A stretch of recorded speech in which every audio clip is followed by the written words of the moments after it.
Welcome to the PrintTech Gang. Today's edition is surely going to be very, very exciting. We're looking at the unethical behavior of some machine technicians and how we can curb it. This has been a big issue in the printing industry because once you invest, the investment is always capital intensive. And you don't want someone destroying what you have paid a lot to acquire. And this is what we see. This is the complaint we hear. So today is going to be interesting because we have Mr. Leye Oyerinde here. He's going to be discussing with us for the first time. Welcome him. Welcome him. And of course, you all know my colleagues. I will let everyone introduce themselves and take the first shot at this topic. Hello, I'm here again. My name is Olufunke Adebogun. We all know that the printing industry is a capital-intensive one, and we need technician, we need service engineer for it. But how do we curb the excesses? How do we restrain them from doing the wrong thing? We are here to learn more from our discussants. My name is Oyeleye. Nice to be here with you guys. I run a printing press for about 22 years old now. It's called Print Studios. And this topic is particularly very dear to me, being an engineer myself and a print owner and machine owner. So I think I might just have quite a lot to say about this topic. Thank you. My name is a business vitalist. Printing technicians, they are the lifeline of every printing industry that we have here.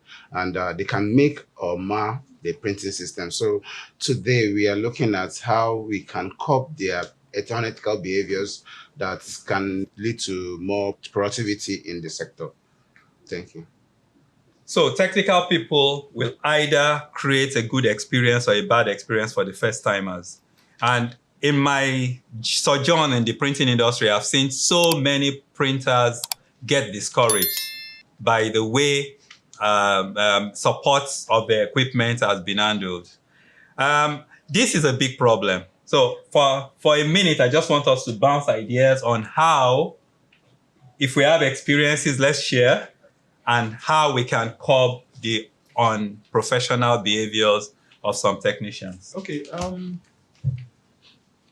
It's been a bittersweet experience for me because I've had some really fantastic engineers who are more like my partners now.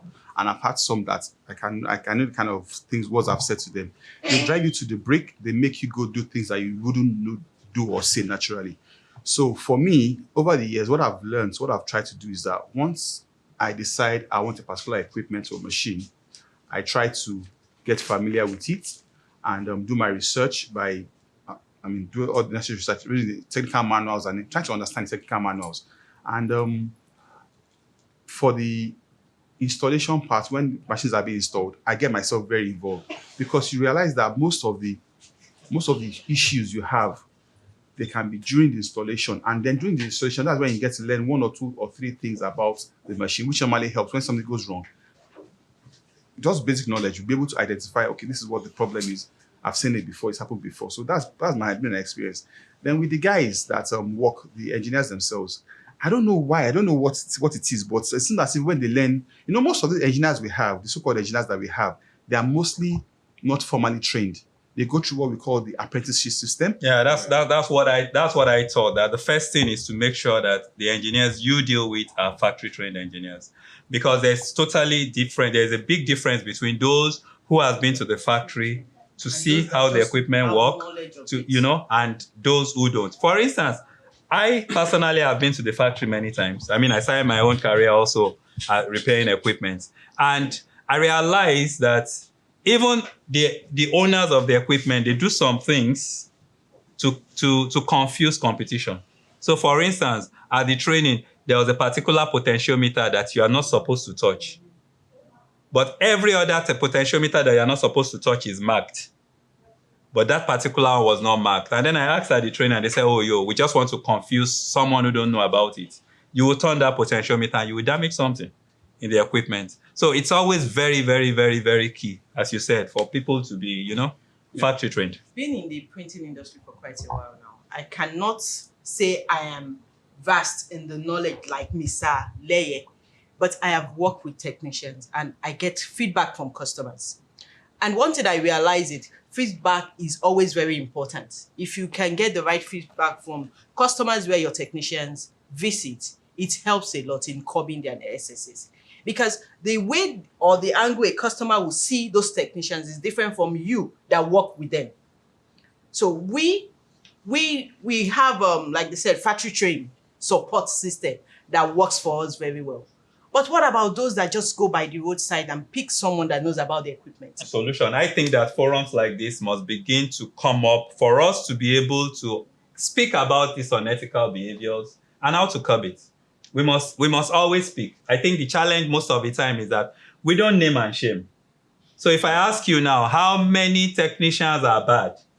We all know them, but we will never mention names. No. I think we've gone past that now, because right now, what I also advise now is that before I call any so-called technicians come and work on my machine, I knew recommendations works very well. Yes. That's for recommendation. Yes, but that's even with the recommendation, there have been times, like I have a machine that is down now. It's been down for over a year because a technician came in, removed the parts, and we can't find him.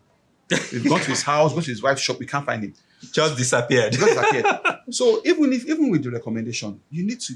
A guy got recommended to me. Said he mentioned his name. Starts with a D.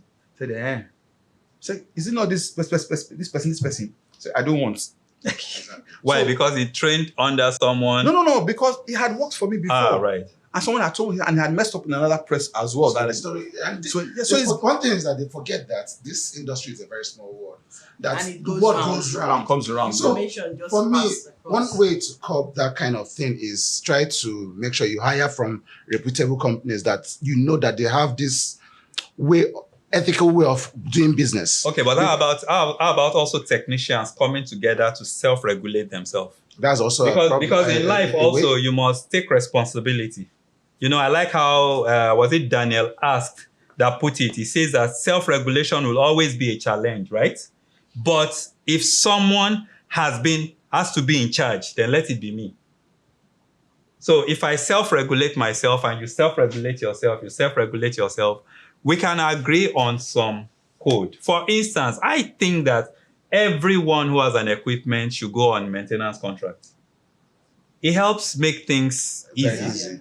So that the technician is sure that he's the one working on the machine. There are not so many hands. And he has reputable time to come over to check the machine. And then apart from that, he's been paid in advance. So money issue, we have put it behind us. So when there is a problem, he knows that he has to attend to the problem and make it work. You know? Just like doctors do in the hospital. Can I comment on that? Yeah, there are quite a number of companies that you can sign service agreements with, and then you know that they would always come to you. But in some instances, I'm not saying all, how many printers want to do that? How many printers can afford to do that? I don't want to use myself as an example because I don't want to not trying to sound funny.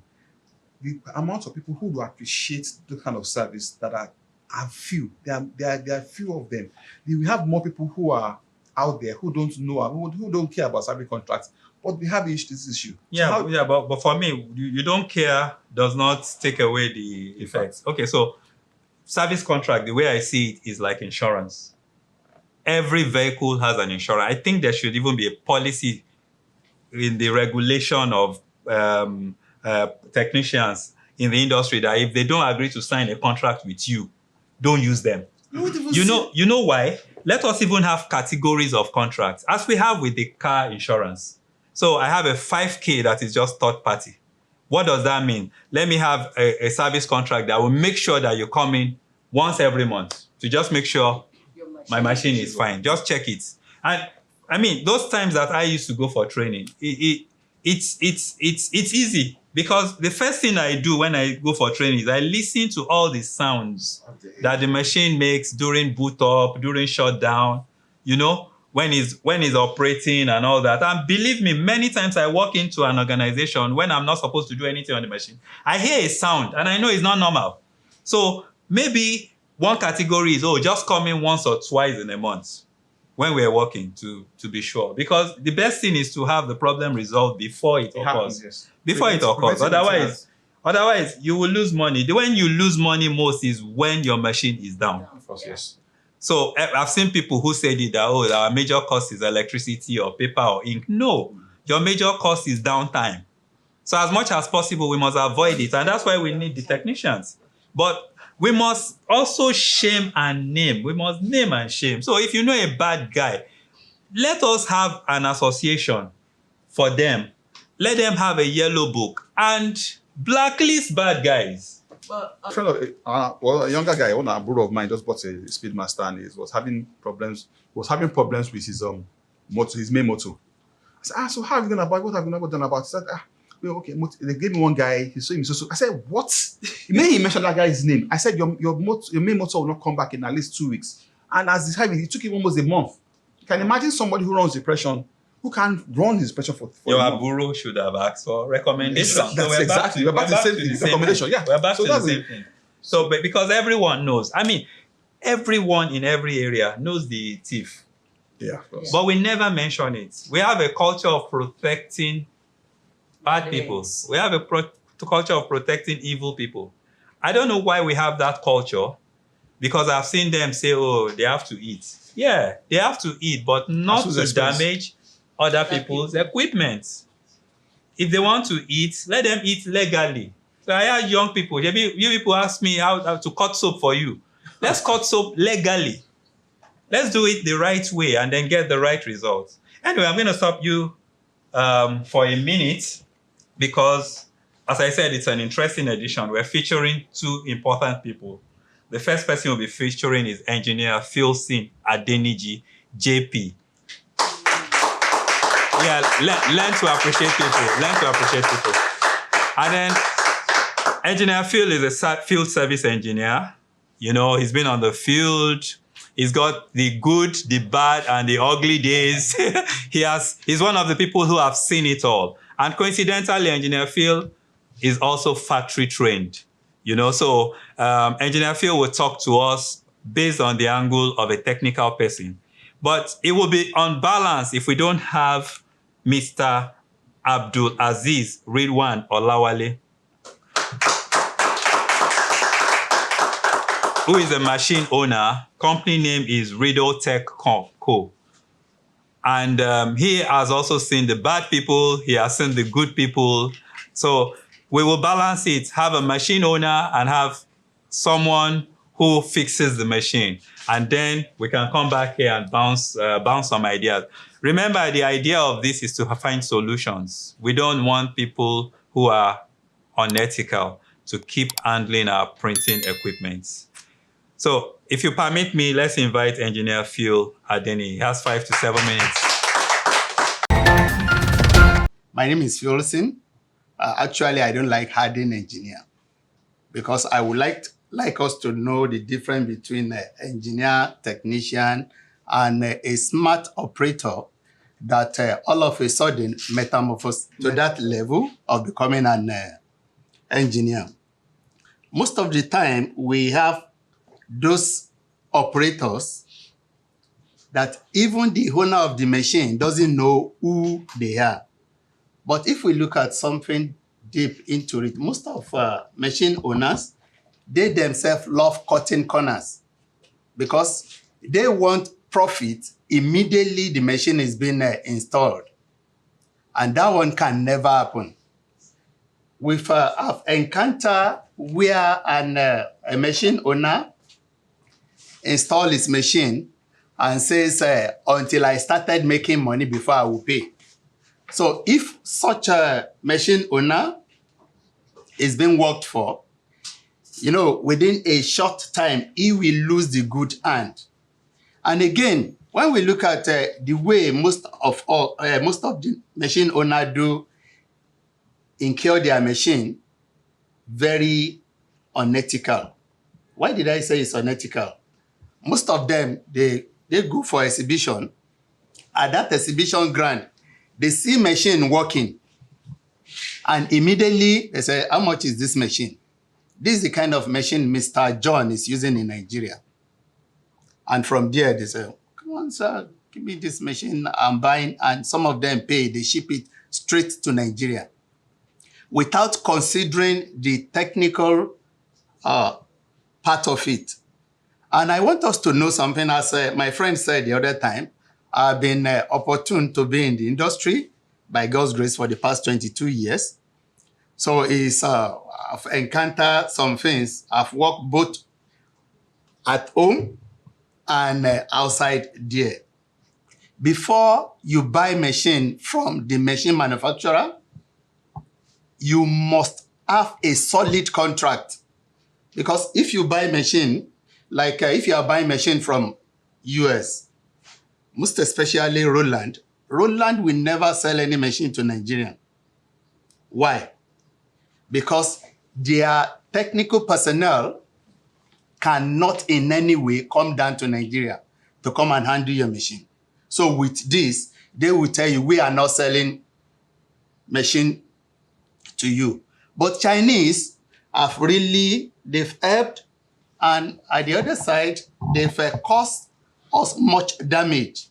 Because a Chinese man will sell you a machine and tell you that I will send you a video.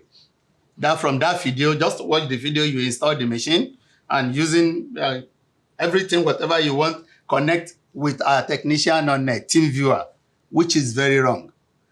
I want us to know that installation of machine needs many things. Is it from the power? Is it from the circuit interpretation? Is it from the manual? So if we look at it from the other side, this one now brings in those technicians that they are not trained.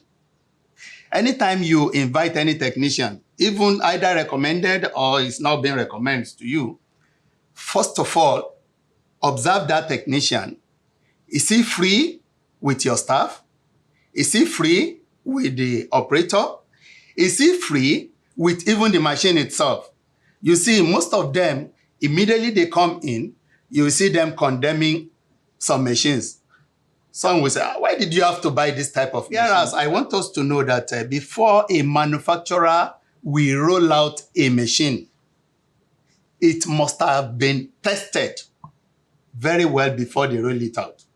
Either in the factory or at their care center. So it's not just that they roll it out for sale that way. So it's when you see any technician condemning that machine, pause him. Don't bother going further with that technician. And any technician that could not ask for your machine tracking, that is how the machine has been doing before it comes to that point, what really led to that point, what are you observing, what do you think, and all those things. If technician could not ask you those questions, you know that the technician may likely not knowing what he is doing. As I said the other time, technician must not in any way be temperamental. When you see any technician, you ask him too much question, and you see him getting angry, please let him go. Don't bother engaging him, because if you engage him, it will disorganize your machine at the end of the day. So for any machine owner to engage the service of engineer or technician, he must have the financial muscle. If you don't have the financial muscle and you want to get good service, I want us to know that it's going to be equal to 0. So at this point, I would like to pause for any question that will come further from my colleagues or from my customer. Thank you. Thank you. Good morning, everyone. My name is Redwan Abdulaziz Olawale. I manage Relotech by the grace of God, and I've experienced so much in terms of these technicians or engineers, as we call them.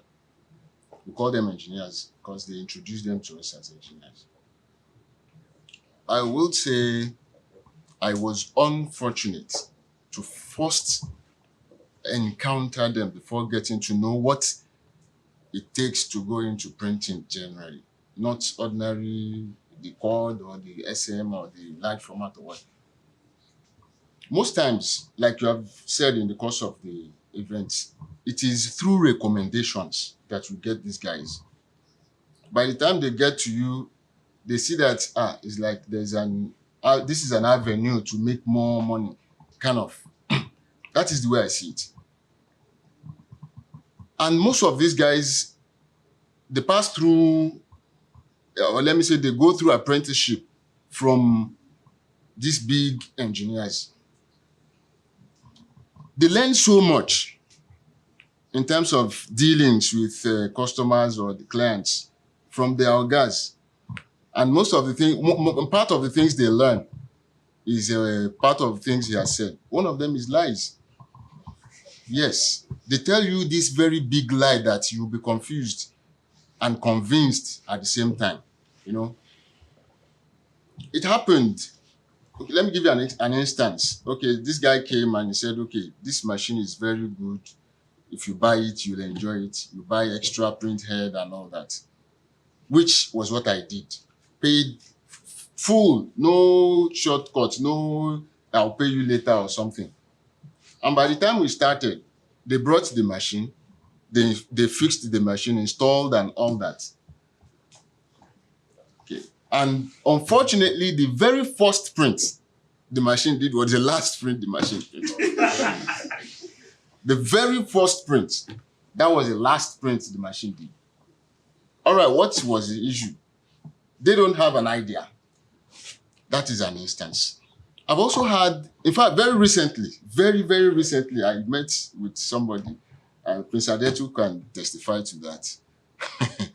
Our own issue was so very bad. I don't know what else to use to qualify that. Because the machine was installed quite well, and the machine, like myself, like my own issue, it printed the first print. And the operator recommended by the engineer or whatever it was, whoever recommended him, packed all the printed, 4, 5 DX5 printed, packed all of them and left. Well, we should. So those are, and I know quite well, I'm very sure that the guy will not work without a collaboration with either an engineer or somebody that poses to be an engineer. Now, what I have seen in this our printing industry is there are no regulations. Thank God SIPON is there regulating the printers. But who are regulating the engineers? Who will tell them this and this and this and this? Like you have said, we should name and shame. Unfortunately, if you name somebody now, you will see like 5 or 6 other customers or other printers that will tell you, no. I don't know. Maybe there's any whatever between them. But they will always tell you, no, the guy is good. Because maybe they are owing him. Yes, that is the basic truth. Like when I started having my encounter, when they brought back the machine and it was started, I was like, okay, let me try another engineer. I got one guy. The guy works for a company, I don't know if I should mention him, at Ikeja. The guy came to my office. He was introduced to me by one of these people that sells materials. So he came to my office and we sat down. He was like, this issue is a very simple issue. First, we have to change the print head, and that was when dollar started snowballing. In fact, so I was like, guy, I no get money now. What can we do? Which I think is normal.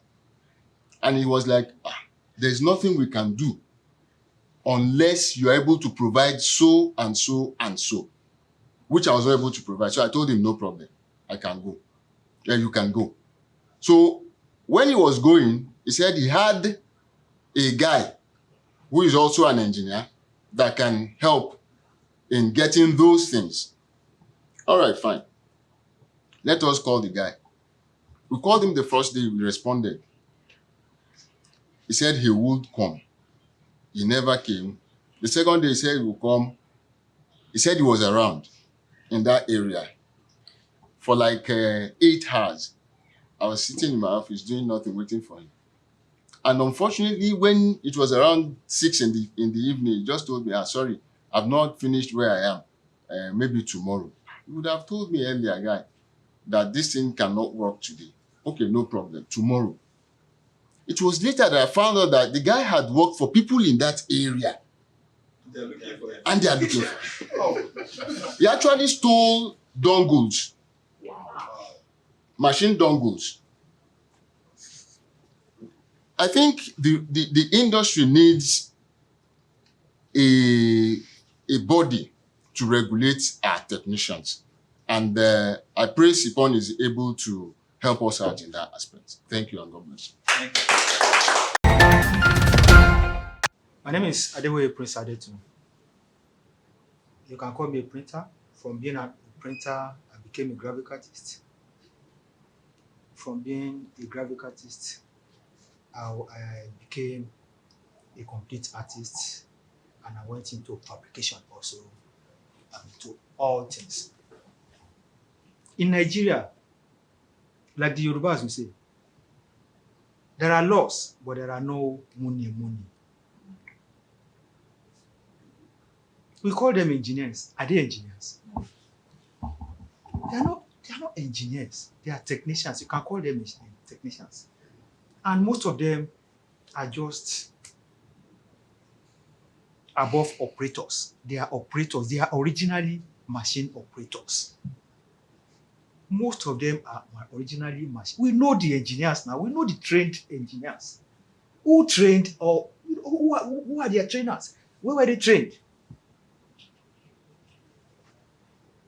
But SIPON should be able to, we have our own association also. SIPON should be able to do something. Let everybody that calls themselves one thing or the other, compulsorily, let them come and register. You go to them. Go to them. If they don't come, go to them. And let this industry start moving. Thank you.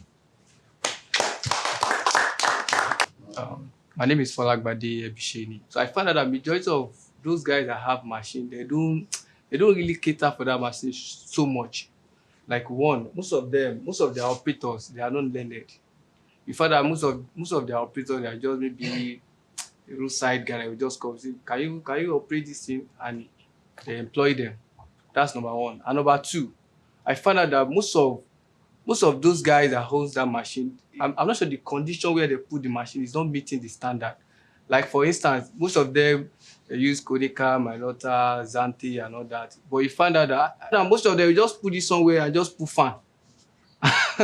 And if anything comes up, they will blame the operator and the technician. That's my contribution. Thank you.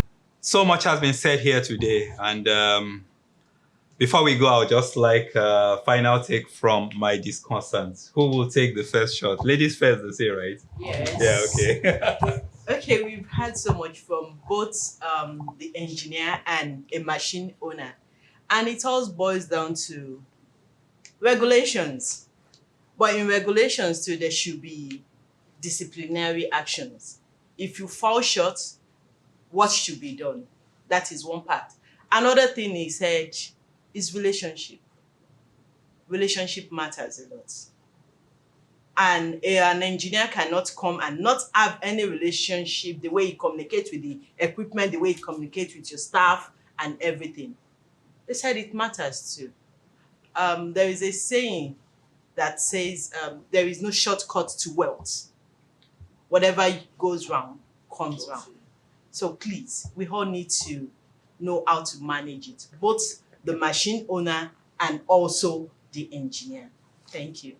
From my own point of listening, what I gathered is there is lack of sincerity from the technicians, and that will go a very long way in making the whole thing very, very tedious, because when the technician cannot say the right thing that is happening to the machine, or what being truthful to, like what the person said, a technician told me to buy parts for the machine and not knowing fully well that he can't be able to resolve the problem, and that is costing the customer more. and at the end of the day, he ended up scrapping the machine. So the guy should be sincere in telling the truth whenever it matters. And another thing I'm looking at is when the customers, the owner, the machine buyers go to buy these machines, they should research on the machines, find out about the machine. How is it something that can work in the area that they want to put it, and what it entails to use to install the machine. That will go a very long way. And when it comes to recommendation, when they recommend a technician to you, have you vetted the technician to find out if the technician is able to handle what you want to do? And have you asked around? Because yes, sometimes they will give you instances that the person is quite good and all that, but you should be able to, when you ask from 2-3 persons and they give you the same question, the same answer, you should know that okay, maybe you can work with the person, but also be careful with the person. Because in final notes, I think the best way to go about that is try as much as possible to go through a reputable company that you know that they have integrity, sincerity, and they can be able to attend to your machine. And with that, you can resolve all this problem of unethical issues with the technicians. Thank you. My final take would be that for our machines are the lifeline of any press. They're the most important part. And the technicians that we work with, they're like the doctors who take care of the machines. And it is very important that you get the right doctor to take care of the machines, because after your clients, the most important thing is the machine to get the work done. So this is something that we should we should be very careful how we handle it. We should be very particular about it, to follow up with it, to follow up and make sure that we have a good rapport with them. We know what they want, we know how to deal with them. We ask around. Asking questions really help.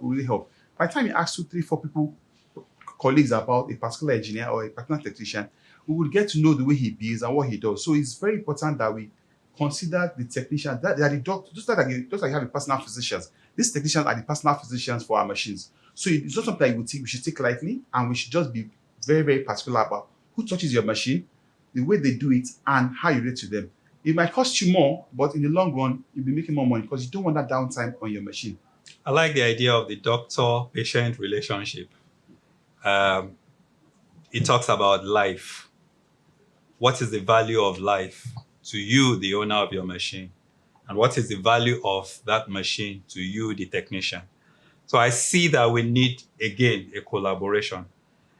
An handshake is always better than that 12-page contract that we sign. So let's begin to encourage handshake. And I will always say, let's name and shame the bad people amongst us so the good people can strive. I hope you have a nice day, and we'll see you next time. Bye for now.